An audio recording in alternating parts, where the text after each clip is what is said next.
என் தாய்மொழி தமிழுக்கும் என் தமிழ் மண்ணுக்கும் இங்கு வீச்சிருக்கும் அனைவருக்கும் அன்புடன் முதற்கண் வணக்கத்தை தெரிவித்துக் கொள்கிறேன்.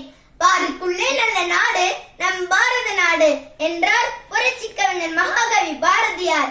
அப்படிப்பட்ட நம் திருநாடு ஆங்கிலேயர்களுக்கு அடிமைப்பட்டு கிடந்தது. ஆகஸ்ட் 15ஆம் தேதி ஒரு சாதாரண நாள் அல்ல. பல தலைவர்களும் தியாகிகளும் தங்கள் இன்னுயிரை தியாகம் செய்து அடிமை சங்கிலியை உடைத்தெறிந்து சுதந்திரத்தை பெற்று தந்த ஒரு புனித நாள் அது.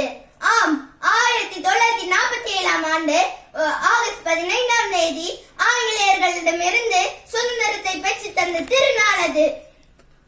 சுதந்திர போராட்டத்தில் பல தலைவர்களும் தியாகிகளும் கலந்து கொண்டனர்.